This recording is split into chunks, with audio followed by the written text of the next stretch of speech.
Lors des 40 jours où Jésus se révéla à ses disciples après sa résurrection, il les assembla, ou dirons-nous, il les rassembla. Puis, sur la base d'un nouveau genre de vie, d'un nouveau genre de connaissance de lui-même, il établit parmi eux une unité entièrement nouvelle. Ils ont maintenant quitté le terrain de leur propre vie, leur vie propre. Ils sont sur la base de sa vie. Leur vie était une vie divisée, sa vie est une vie qui unit. C'est parfaitement bien que nous disions que nous sommes tous un en Christ, parce que nous partageons tous une même vie. Bien sûr, cela est vrai, mais cela pourrait être une déclaration tout à fait superficielle. Nous n'entrons réellement dans la valeur pratique de cette vie unique que si la croix a accompli quelque chose en nous. L'expression pratique de l'unité de cette vie exige cette œuvre profonde de la croix, que nous soyons tous un en Christ, parce que nous partageons sa vie unique, la vie éternelle qu'il a donnée. Peut-être vrai en tant que position, mais l'expression de cela peut être toujours différée. N'est-ce pas vrai aujourd'hui? Nous pouvons dire que tous les vrais croyants au Seigneur Jésus-Christ qui ont reçu le don de la vie éternelle sont un, en raison de la même vie qu'ils partagent tous avec lui et en lui. Oui, mais considérez-en l'expression parmi les chrétiens. Où est la manifestation de l'unité de cette vie? Cela manque tragiquement. Quant aux disciples, la manifestation de cette chose s'est produite lorsque la croix eut accompli son œuvre profonde de brisement dans leur vie naturelle, et qu'elle les eut transférés sur une autre base, où toute leur compréhension et connaissance de lui-même était spirituelle. Ce fut sur la base d'une chose formidable qui se produisit en eux. Ces 40 jours ne furent pas seulement des jours où des choses leur arrivaient. Vous pourriez chaque fois voir également quelque chose se produire en eux. Auparavant, lorsqu'ils faisaient la moindre allusion à son départ ou la moindre insinuation, ils étaient plongés dans la consternation et l'épouvante.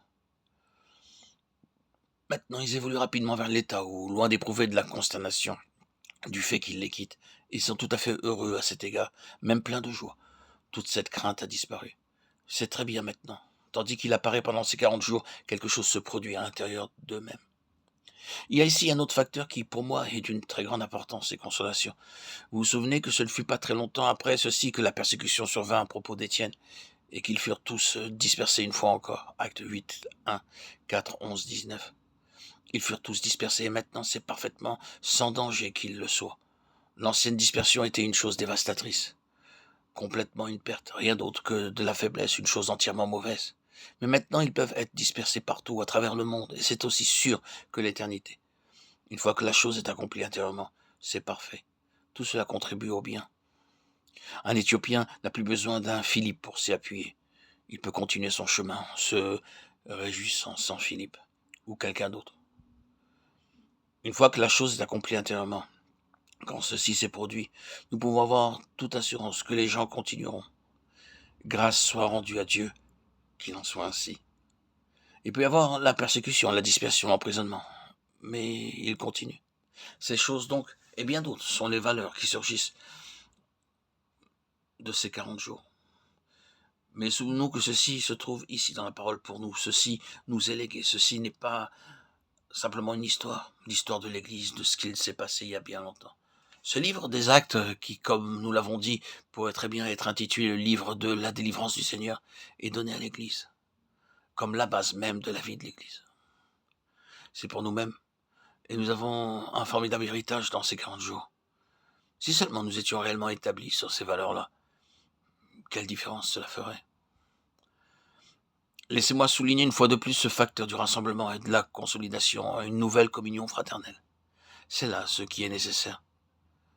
La situation présente est déplorable parmi les chrétiens avec tous les fragments et les divisions, toutes les questions et les suspicions et ainsi de suite.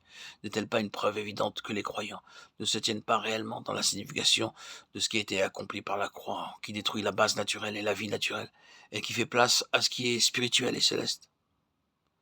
C'est là où tout cela converge. Plus la croix pénètre en nous profondément, en traitant notre vie naturelle sous toutes ses formes, et plus nous sommes ouverts à la vie céleste. Alors, plus nous serons rapprochés et établis. C'est une déclaration de fait, mais c'est aussi un test très réel de notre propre position. Je crois en avoir dit suffisamment pour montrer que ces 40 jours furent très, très importants, mais qu'ils représentent pour tous les âges un temps très significatif pour la vie de l'Église.